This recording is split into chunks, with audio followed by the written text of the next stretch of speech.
tidak terjadi pertempuran, karena musuh yang disangka datang nggak datang. Karena ketika Nabi di Madinah terdengar berita tersebar bahwa orang-orang Romawi itu sudah mempersiapkan pasukan hendak menyerang Madinah. Sebelum musuh menyerang, maka Nabi pun mengajak kepada para sahabat untuk menghadang musuh, yaitu di Tabuk. Di Tabuk itu satu daerah, satu tempat antara Mekah dan Madinah yang dahulunya di masa Nabi itu lapangan, tidak ada bangunan, tidak ada pepohonan, artinya tidak ada tanaman orang perkebunan. Jadi tanah lapang, bangunan tidak ada, kemudian orang bertani pun tidak ada.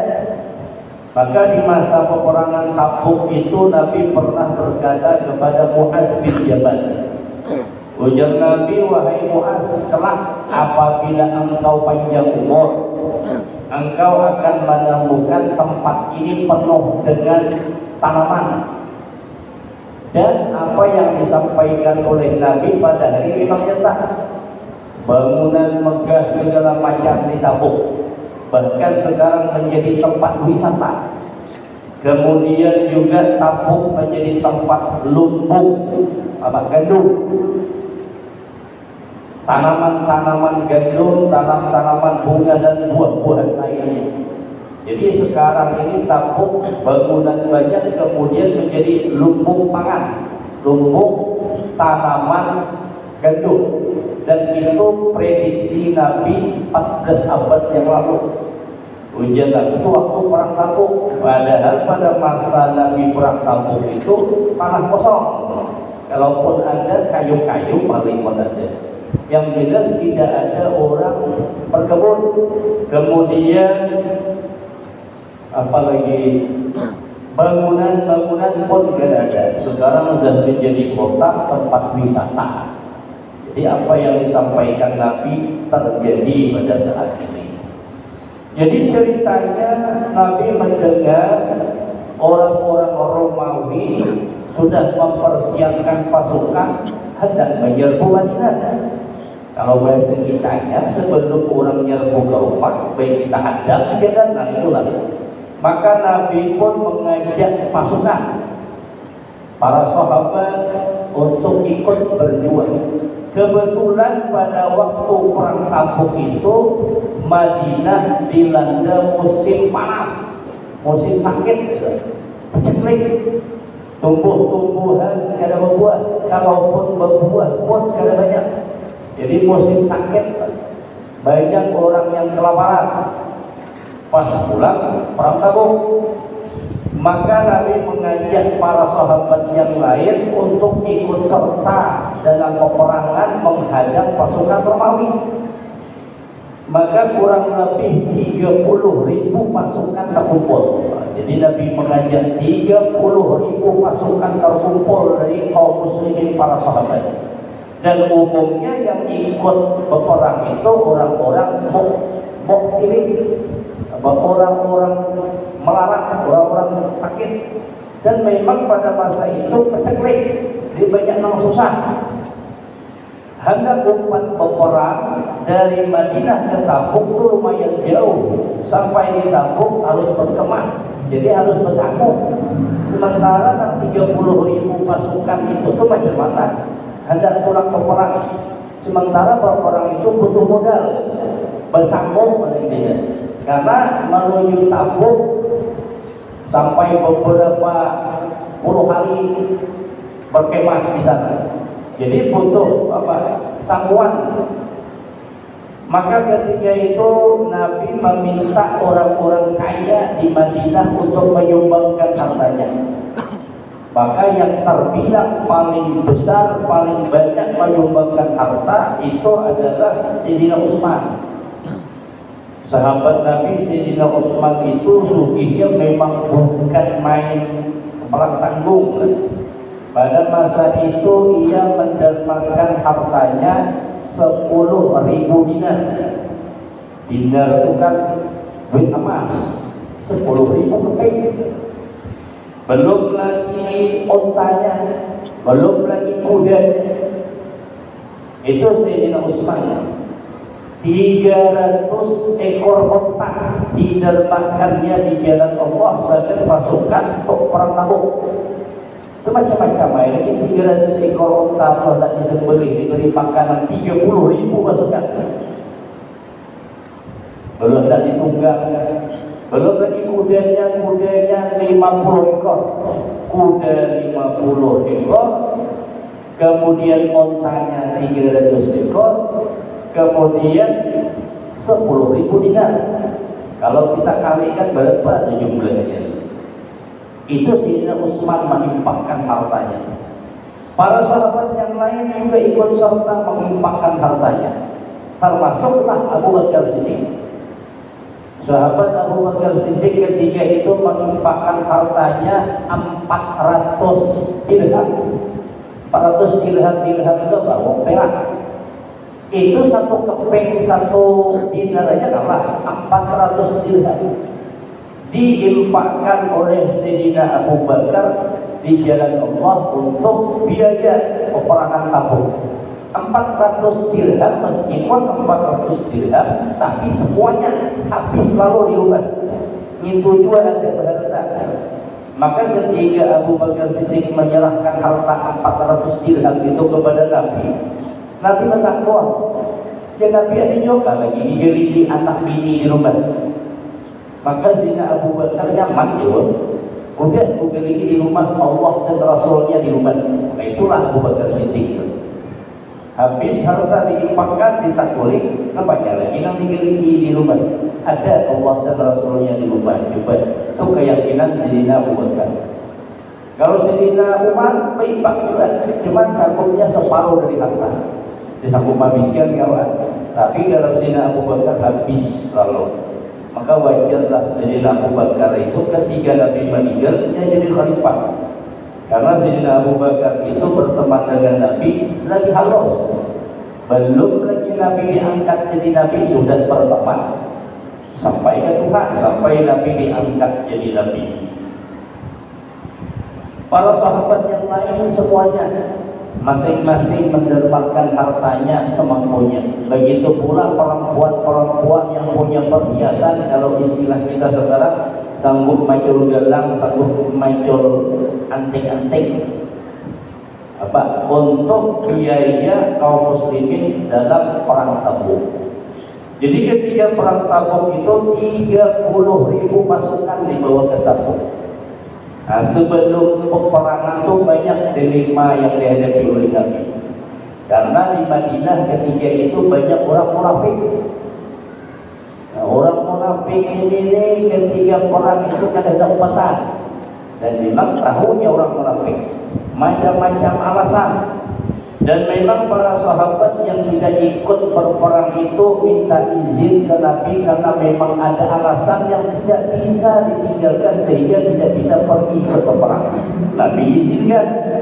Cuma orang munafik dua umpat juga kepada awal Nabi. Ada yang lebih parah lagi orang munafik ini yang minta izin ke Nabi ada umpat peperang.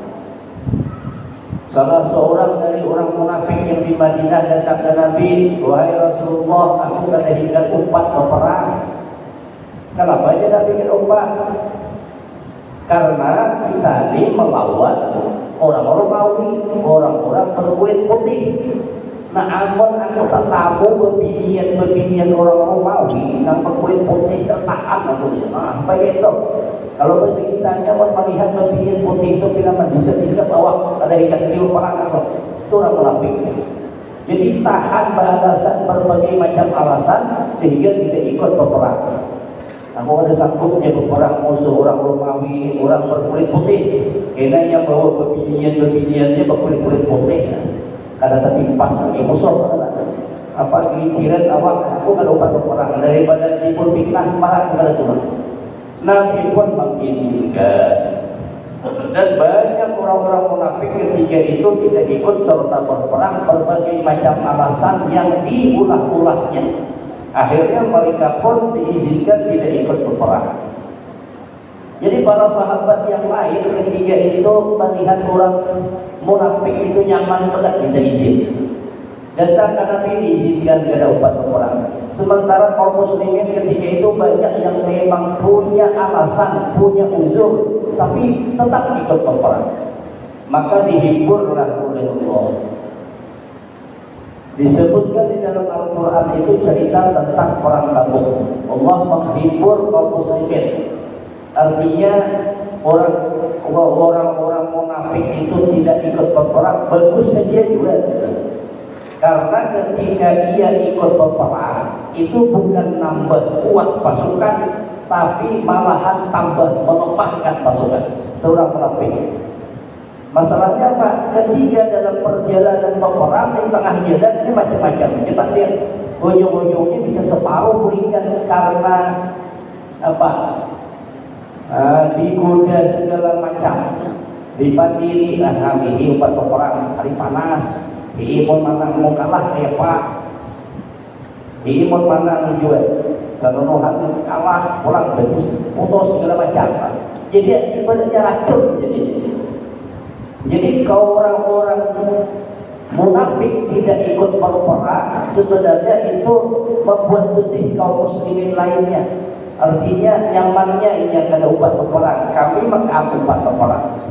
Maka dihiburlah kaum muslimin bahwa orang-orang munafik kalau seandainya ikut berperang bukan nambah kuat pasukan, tapi tambah melemahkan pasukan. Salah-salah habiskan sanggup. Kalau ibarat orang begawi itu tuh mahorong wadah tek gebinnya begawi maka kata baju maka habis diminumnya. Mereka banyak haupat toroyong sekalian, kan gitu. Atau orang-orang munafik itu. Pokoknya di mana ada baju, di mana ada gebin, di situ aja baru toyong. Begawi maka kata. Artinya apa? Lebih baik tidak usah haupat sekalian. Pararan sehingga kada menghabiskan gebin lawan badai orang. Jadi pada masa perang Tabuk seperti itu orang-orang munafik. Akhirnya kaum muslimin pun berangkat sampai beberapa malam di Tabuk. Tunggu-tunggu hadang-hadang rupanya musuh kada datang. Jadi singkat cerita Nabi pun kembali pulang ke Madinah. Nah, tidak jadi peperang. Artinya tidak jadi bertempur, perang juga namanya perang Tabuk. Kenapa tidak jadi berperang? Musuh kada datang. Jadi pada tahun yang ke-9 dari Hijrah terjadi yang namanya perang Tabuk.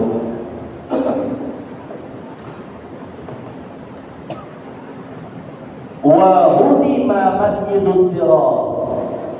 Pada tahun yang ke-9 dari Hijrah juga dirobohkan Masjid Dirar.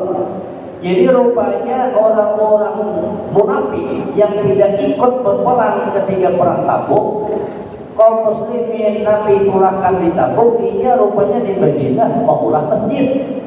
Nah, pas Nabi pulih ke Madinah, sampai di Parak Madinah, Nabi pun dihadang oleh orang-orang munafik supaya Nabi langsung ke masjid yang mereka buat. Masjid itu dinamakan dengan Masjid Dirar. Tujuannya apa? Kalau istilah sekarang Nabi memulai sembahyang di masjid yang mereka buat dan Nabi yang meresmikan. Keinginan mereka seperti itu. Nabi tanya, kenapa kalian membuat masjid ulang? Maka mereka menjawab. Dalam Al-Quran diabadikan jawaban mereka, in aradna illal husna. Kami tidak ada tujuan lain wahai Rasulullah maulah masjid ini kecuali kebaikanlah yang kami inginkan. Sekilas jawaban mereka itu muncul dan memang sesuai dengan fakta ketika itu. Tapi yang namanya orang munafik punya ada sesuatu di balik tujuan mereka. Kalau secara zahir mereka maulah masjid, betul. Kemudian dengan keadaan yang seperti itu pas. Karena ketika itu di Madinah Masjid Nabawi penuh. Kalau ibarat kita bukan kejadian lagi penuhnya sampai tali buah kan sudah penuhnya.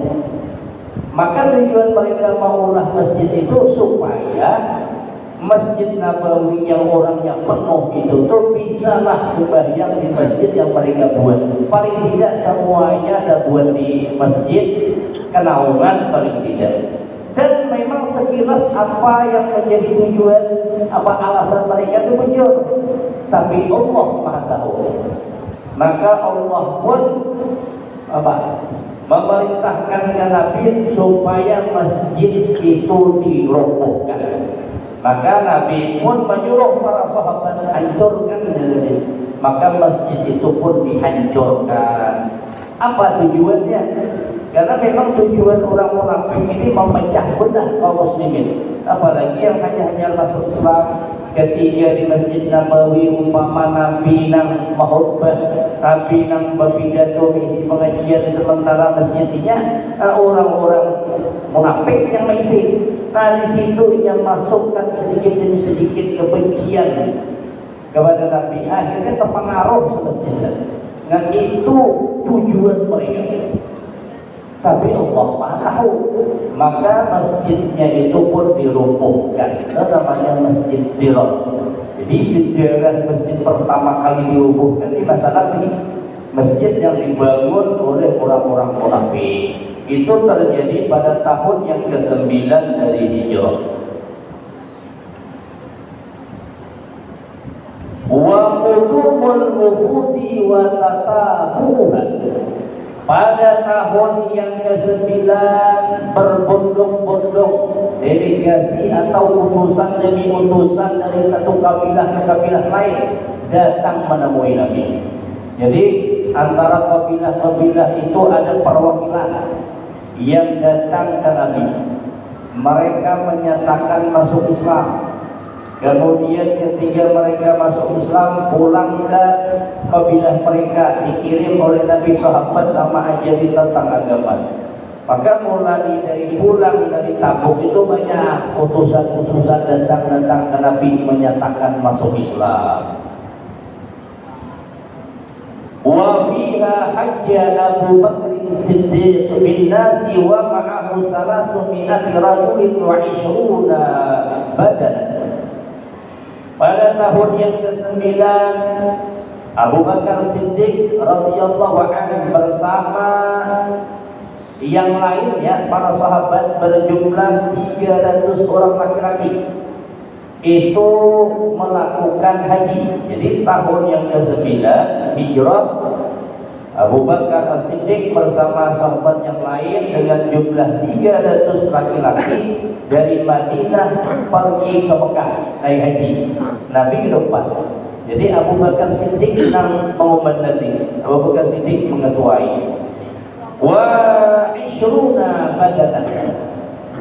Kemudian juga Abu Bakar Siddiq membawa dari Madinah itu binatang sembelihan, domba yang untuk disembelih dikorbankan ketika musim haji.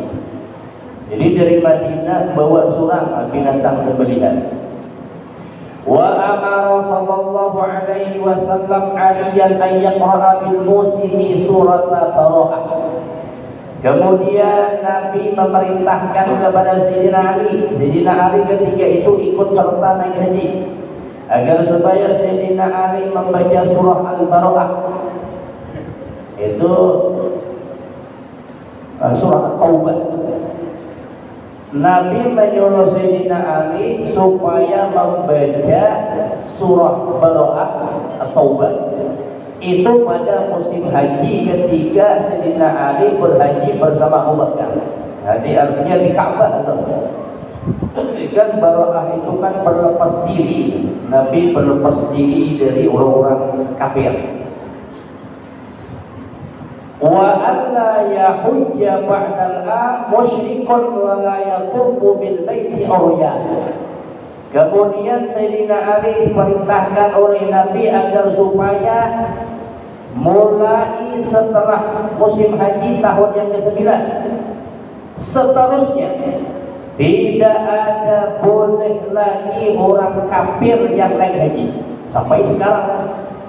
larangan bahwa tidak boleh satu orang pun orang kafir umpat berhaji. Karena di masa itu kafir Quraisy itu berhaji juga mereka. Setiap tahun musim haji mereka naik haji. Cuma naik haji mereka itu sesuai dengan keinginan mereka. Apa manasik ibadah, kaifiat ibadahnya itu kehendak mereka, mau umpati nenek moyang mereka. Salah satu di antaranya mereka sa'i juga, dari Safa ke Marwah mereka sa'i musim haji. Cuman di Safa ada patok, di Marwah ada patok. Jadi ketika sampai di Safa, nah menjebai ke patok, ke Marwah ada patok menjebai ulang, jebai itu pelik-pelik juga. Jadi mereka orang kafir ketika itu naik haji juga, cuma sesuai kehendak mereka. Maka di tahun yang ke-9 Hijrah, Abu Bakar Siddiq naik haji, Sayyidina Ali naik haji. Maka di situ Sayyidina Ali diperintahkan oleh Nabi membaca surah Barokah di Ka'bah. Kemudian pengumuman bahwasanya orang musyrik kada boleh lagi naik haji setelah tahun ini. Artinya tahun ke-9 mereka masih bisa naik haji, tahun ke-10 dan berikutnya sampai sekarang tidak boleh lagi. Wala yatufu bil baiti uryan, dan tidak boleh tawaf di Baitullah dalam keadaan telanjang. Karena orang-orang kafir Quraisy, orang-orang kafir zaman itu tuh orang-orang musyrik itu aja tawaf juga tapi telanjang. Jadi tahun yang ke-9 Hijrah dah hapus kebiasaan kafir Quraisy orang jahiliyah itu. Wa fiha matan Najasyi wa sallallahu Nabi sallallahu alaihi wasallam alaihi. Pada tahun yang ke-9 Hijrah wafatlah Raja An-Najasyi. Para sahabat, yaitu yang dipimpin oleh paman Nabi. Awal mula hijrah dari Madinah, dari Mekah, ketika itu di Mekah banyak tekanan dari kafir Quraisy, maka Nabi pun menyuruh agar supaya pamannya membawa beberapa orang laki-laki hijrah pindah ke Habasyah, Ethiopia, Habasyah. Nah, di Habasyah rajanya digelar dengan Najasyi. Jadi Najasyi itu gelar pemimpin tertinggi di Habasyah, Najasyi. Nah, pada tahun yang ke-9 meninggal dunia. Karena pada masa itu An-Najasyi ini masih berpegang teguh dengan agama yang dibawa oleh Nabi Isa alaihissalam. Maka ketika para sahabat hijrah di sana, dan memang diperintahkan Nabi untuk hijrah di sana, karena antara orang Islam dengan orang-orang Habasyah ketika itu sumber keyakinan, sumber agama sama, yaitu agama Samawi. Maka Nabi pun memerintahkan sahabat hijrah ke sana. Yang awal mulanya para sahabat ketika hijrah itu datanglah anak Abu Jahal, Ikrimah. Bukan orang kafir Quraisy, yaitu Amr bin As, agar merayu Raja Najasyi supaya tidak menerima orang Mekah yang hijrah ke sana. Jadi macam-macamlah dialog yang pada akhirnya Raja An-Najasyi sempat hendak mengusir para sahabat Nabi yang hijrah di sana. Namun pada akhirnya ketika mereka membaca ayat Al-Quran yang bercerita tentang Nabi Isa, maka ketika itu seistana menangis. Artinya agama yang mereka anut dengan agama yang dibawa oleh Nabi sumbernya sama. Itu agama Samawi sama. Kalau sama tentu yang disembah sama. Kemudian juga nilai-nilai agama pasti sama, walaupun agak berbeda kaifiat ibadahnya, tapi intinya sama. Pada agama itu agama tauhid. Dan pada akhirnya Raja An-Najasyi itu pun masuk Islam, karena agama yang diikutnya itu sudah dihapus dengan syariat Nabi, maka ia masuk Islam. Pada tahun yang ke-9 Hijrah, Raja An-Najasyi pun wafat. Maka Nabi di Madinah melaksanakan sholat gaib untuk Raja An-Najasyi. Wa Ummu Kulsumin bintuhu sallallahu alaihi wasallam. Dan juga pada tahun yang ke-9 Hijrah, anaknya Nabi yang bernama Ummu Kulsum meninggal dunia. Wa fiha ghairu dzalik. Dan pada tahun yang ke-9 banyak lagi kejadian yang terjadi selain itu. Artinya ini sekilas yang disebutkan oleh Syekh Nawawi Bantan. Sebenarnya banyak lagi kejadian-kejadian yang terjadi di tahun ke-9 Hijrah. Pada tahun yang ke-9 Hijrah, anak Nabi yaitu Ummu Kulsum wafat, meninggal dunia. Jadi Nabi punya anak 7, 3 laki-laki, 4 perempuan. Semuanya meninggal sebelum Nabi kecuali 1, yaitu Fatimah. Fatimah kurang lebih 6 bulan setelah Nabi wafat juga Fatimah. Adapun yang lain-lainnya meninggal dunia sebelum Nabi. Apalagi anak laki-laki. Anak laki-laki Nabi itu lagi halos-halos. Ada yang lagi bayi, ada yang umur 70 hari meninggal. Ada hanya umur beberapa bulan meninggal. Ada yang umur 2-3 tahun meninggal. Wa fi sanatil ashirati, dan yaitu pada tahun yang ke-10, kanat hajjatul wada' wa tusamma hajjatul Islam. Pada tahun yang ke-10 dari hijrah, Nabi melaksanakan haji, yaitu haji wada'. Haji wada' disebut juga dengan hajjatul Islam. Kenapa disebut dengan haji wada? Karena ketika itu Nabi berhaji, dan setelahnya Nabi tidak lagi berhaji bersama para sahabat karena meninggal dunia. Jadi perpisahan, haji perpisahan. Karena itulah terakhir kalinya Nabi bersama kaum muslimin naik haji. Karena setelah haji itu tidak lama Nabi meninggal dunia, maka disebut dengan haji wada, haji perpisahan. Kemudian haji wada itu nama lainnya disebut dengan hajjatul Islam. Wa kharaja an-nabiy sallallahu alaihi wasallam min al-Madinah yawm al-Khamis min Dzil Qa'dah sanata 'ashara wa ma'ahu 40 alfan wa qila 70 alfan wa qila 100 alfin wa qila ghairu dzalik. Nabi keluar dari Madinah melaksanakan haji wada. Ketika itu keluar dari Madinah tepatnya hari Kamis bulan Zulqa'dah tahun yang ke-10 Hijrah. Nabi membawa kaum muslimin berjumlah 40.000. 40.000 kaum muslimin dari Madinah berhaji ke Mekah. Wakila sab'una alfan. Ada lagi pendapat lain yang mengatakan ketika itu Nabi berangkat dari Madinah membawa jamaah sebanyak 70.000. Wakila 100 alfin. Ada lagi yang mengatakan Nabi membawa jamaah para sahabat 100.000. Wakila ghairu dzalik. Ada pendapat yang lain menyebutkan lebih daripada itu. Wa kanat waqfatuhu bil Jum'ah. Ketika Nabi melaksanakan haji wada tepat ketika wukuf di Arafah itu hari Jumat, maka disebut dengan haji akbar. Karena tepat wukuf di Arafah Nabi tepat pada hari Jumat. Wa nazala alaihi fihi al-yawma akmaltu lakum dinakum al-ayat.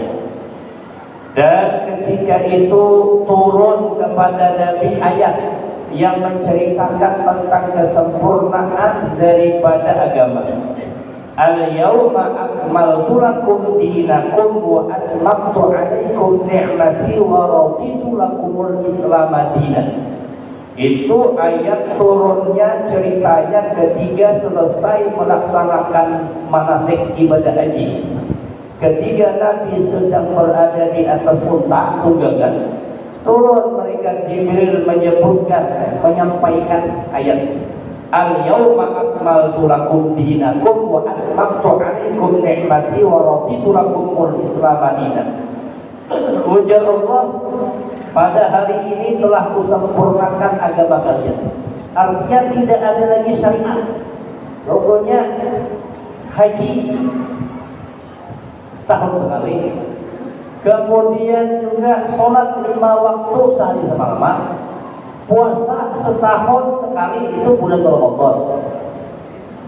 Tidak ada lagi syariat-syariat, hanya ada lagi. Oh, ada syariat umpama setiap 10 tahun wajib perang, ada. Pokoknya selesai dan syariat itu turun. Kemudian agama dengan nama Islam, ujar Allah, aku ridhoi. Aku ridho agama kalian itu Islam. Nabi ketika mendapat wahyu itu tersandar di punggung unta, yang turun dari bawah tunggangan tersandar, turun ayat tersebut. Maka ketika Nabi sampaikan kepada sahabat berita gembira bahwa agama sudah disempurnakan, Allah ridho dengan Islam sebagai agama kita. Nang para sahabat nang jumlahnya ratusan ribu dusunya takut ciakan, artinya apa? Takut ringan, gembira. Kalau bahasa kitanya saking gembira, pokoknya maampung rupiah ke atas saking gembiranya. Karena syariat tidak ada lagi, dah cukup gitu. Jadi ratusan ribu orang itu gembira semuanya tentang ayat ini. Kenapa? Apalagi nanti tidak diberikan syariat baru, kan ada lagi turun. Kemudian agama yang diridhoi oleh Allah, agama Islam. Apalagi nanti dicari. Cuma satu nangkana gembira, yaitu Sayyidina Abu Bakar. Orang kuciakan tak boleh ingat. Abu Bakar menangis. Jadi ratusan ribu orang artinya itu gembira bukan main. Cuma satu sahabat yang menangis, yaitu Abu Bakar As-Siddiq radhiyallahu anhu. Boleh ke rumah mendegui lawang, coba. Kalau ibarat kita lah, ada orang menangis ya, naik ke rumah tekuk ya, kunci lawang, menangislah di dalam rumah iko-iko yang nangis Tuhan. Maka Sayyidina Ali ketika itu keluar rombongan, pas melewat terdengar ada orang tua menangis, rupanya Abu Bakar. Ujar Sayyidina Ali dan para sahabat lain, kenapa menangis? Bukankah hari ini adalah hari yang paling bergembira untuk kita? Karena agama yang kita anut ini Allah ridho. Apalagi nanti cari ini hari yang gembira, kenapa sih biar menangis? Apa yang jawab Sayyidina Abu Bakar? Setiap kesempurnaan pasti ada kekurangan. Cuma kurang itu para sahabat tidak paham. Lalu dijelaskanlah oleh Abu Bakar, namun seandainya syariat itu sudah sempurna, berarti tidak ada lagi syariat, agama sudah diridhoi oleh Allah. Pertanyaan Abu Bakar, apa lagi tugas Nabi? Ya para sahabat kan ada lagi, Abu Bakar kira perempuannya menjemput, artinya apa ya lagi Nabi ini detik-detik Nabi itu akan meninggalkan kita. Baru mendengar itu hanya menangisan berada. Ketika itu bergemalah ratusan ribu itu mendengar ucapan Sayyidina Abu Bakar itu menangis. Ada yang masih bimbang, ya doakan. Tak boleh kan Nabi? Nabi ini kenapa menangisan berada? Ujar Abu Bakar kayak ini, wahai Rasulullah, agama sudah disempurnakan. Iya Nabi bujur, bukankah hari gembira? Kenapa menangis? Memang syariat sudah disempurnakan, agama diridhoi oleh Allah. Cuma tugas sampian kan ada lagi, berarti sampian tidak lama lagi akan meninggalkan kami. Sebanyak baca Nabi Abu Bakar. Dijawab oleh Nabi, bujur apa yang disebut oleh Abu Bakar. Apakah ada salaman menangis berada? Itu ketiga itu. Jadi memang Abu Bakar itu ketika Nabi meninggal dunia memang pas dan bahwa Abu Bakar lah yang akan mengganti Nabi sebagai khalifah. Bapak Ibu jamaah rahimakumullah, inilah yang kita sampaikan, mudah-mudahan ada manfaatnya. Insyaallah dalam pertemuan selanjutnya kita lanjutkan. Ala hadhihi yang warahmatullahi wabarakatuh. Nabi Al-Fatihah. أعوذ بالله من الشيطان الرجيم بسم الله الرحمن الرحيم الحمد لله رب العالمين الرحمن الرحيم مالك يوم الدين إياك نعبد وإياك نستعين اهدنا الصراط المستقيم صراط الذين أنعمت عليهم غير المغضوب عليهم ولا الضالين آمين بسم الله الرحمن الرحيم الحمد لله رب العالمين والصلاة والسلام على أشرف الأنبياء والمرسلين سيدنا ومولانا محمد وعلى آله وصحبه أجمعين اللهم انفعنا بما علمتنا وعلمنا بما ينفعنا وزدنا علما نافعا وارزقنا وحفظا وهداية وتوفيقا اللهم اخرجنا من ظلمات الوهم واكرمنا بنور الفلق اللهم فقهنا في الدين وعلمنا التأويل ربنا آتنا في الدنيا حسنة وفي الآخرة حسنة وقنا عذاب النار وصلى الله على سيدنا محمد وعلى آله وصحبه وسلم والحمد لله رب العالمين.